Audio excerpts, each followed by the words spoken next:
Good evening, my Real News Midday TV family. Welcome back to the channel for another news update for Thursday, November 6, 2025. And in the news this evening, father of slain schoolgirl charged with her murder. Lawrence Sargent, the father of slain Christiana High schoolgirl Shantia Sargent, has been charged with her murder 1 month after her charred remains were found behind their family home in Baileystown, Clarendon. Sargent was charged by detectives on Wednesday after forensic evidence, including DNA testing, identified the charred remains as that of his daughter. Police theorized that Shantia was struck with an object before her body was placed behind the home in Baileystown. A post-mortem confirmed that Shantina died from blunt force trauma. Her father was questioned in the presence of his attorney weeks ago. He was arrested in Old Harbour, St. Catherine 4 days after the charred remains of his 13-year-old daughter were found behind their home on October 6. The elder sergeant is also before the courts facing a grievous sexual assault charge he was slapped with last month. Police said the charge stems from Sargent being accused of molesting a 6-year-old a few years ago. Man killed 2 others arrested in alleged confrontation with Manchester police. Police in Manchester are reporting that a man was killed and a firearm seized during an alleged confrontation on the Bronte Main Road in Christiana Wednesday night. The dead man has not yet been named. Police said 2 men were also arrested during the incident, which reportedly involved allegations of extortion. According to the police, a team was on patrol when they received information that 3 armed men were extorting money from citizens. The police said 3 men fitting the description of the suspects were seen along the roadway in Bronte. Police said one of the men was approached by a cop when he allegedly pulled a firearm from his waistband and pointed it at the police personnel. The policeman took evasive action and discharged 2 rounds from his service pistol at the man, who then fell to the ground clutching the gun.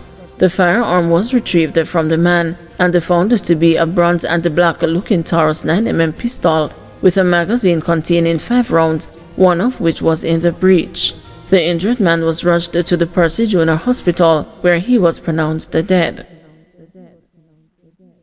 Clarendon woman desperate to find a family in hurricane-ravaged St. Elizabeth. A Clarendon woman is making a desperate plea for help in re-establishing contact with her daughter-in-law and 1-year-old grandson of Marcus St. Elizabeth, who she has not been able to reach since Hurricane Melissa ravaged the sections of western Jamaica last week. Nadine Stewart White says she last spoke with her daughter-in-law Tommy and Stone last Tuesday, just before the Category 5 hurricane made a landfall and tore through parts of St. Elizabeth, one of the hardest hit parishes. Stone is the mother of Stuart White's 1-year-old grandson, Bellamy White. "I'm going mad. Me have a constant headache. Me can't stop crying," the distraught grandmother told the news on Thursday. She said repeated attempts to reach Stone by phone have been unsuccessful since the hurricane knocked out electricity and the communication services across much of the parish. Stuart White said she has been unable to travel to St. Elizabeth because she has no means of transportation and has even turned to neighbors in her community to help finding a ride. "We can't eat, me just a try hold up," she said. With widespread devastation being shared on social media and in news reports, Stuart White said she has been avoiding the media altogether for the sake of her mental health. "Every time I see something from down there, my heart skip a beat," she said. "But just want to know them all right."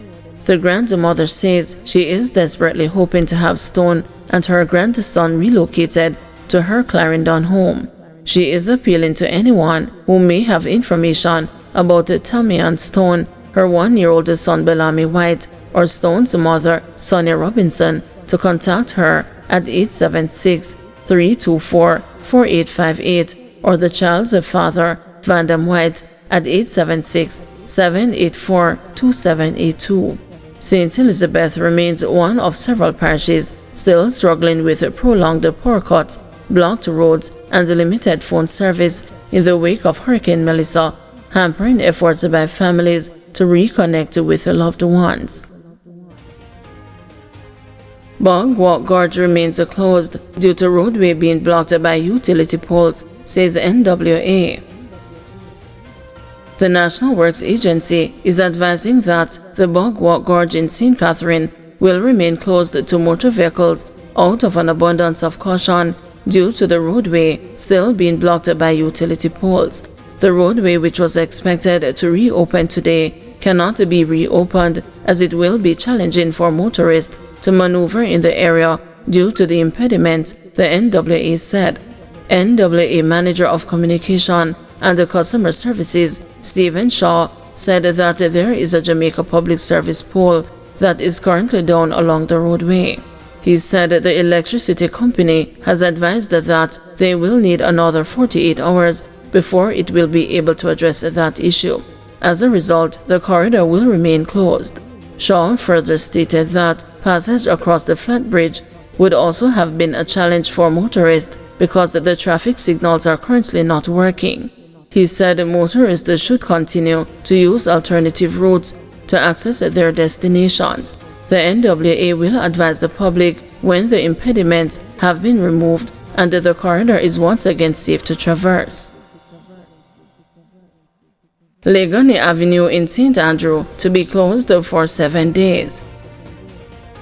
The National Works Agency has informed that Legani Avenue in St. Andrew will be closed for a period of 7 days, commencing at 8 a.m. on Saturday. It says the closure will affect the section of the roadway between Legani Terrace and the Paddington Terrace and is to facilitate the ongoing rehabilitation project that commenced earlier this year. The roadway is scheduled to reopen at 5 p.m. on November 15. Manager of Communication and Customer Services at the NWA, Stephen Shaw, says that the roadway is being reconstructed as part of the Shared Prosperity through accelerated improvement to our road network program. He says the targeted roadways are being rehabilitated in sections to minimize impact on the commuting public. Shaw says that during the period of closure, access to the area under construction will be limited to residents only. He says that the traffic management personnel and appropriate signage will be in place to safely guide motorists and the pedestrians through or around the work zone. The alternative route for motorists traveling from the direction of Barbican Road is Paddington Terrace. Motorists traveling from Hope Road are being advised to use Legani Avenue.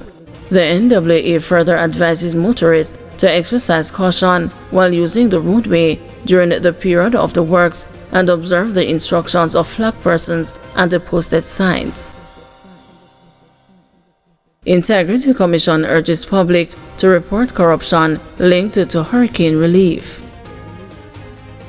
The Integrity Commission is calling on members of the public and the government employees to report any acts of corruption linked to hurricane relief efforts. The appeal comes as the government's normal procurement and implementation rules may be relaxed to allow for a faster response under emergency procedures. The Commission is urging all those involved in the aid and recovery processes to uphold the fairness, integrity, accountability, and the transparency in their operations. It says in line with its statutory mandate, it will actively monitor and investigate any suspected cases of corruption or misconduct to ensure they are dealt with under the law. The Commission also expressed gratitude to individuals and organizations, both local and international, that have provided or mobilized the support for Jamaica in the aftermath of Hurricane Melissa. Thank you everyone for watching. See you tomorrow morning at 6 a.m. for another news update.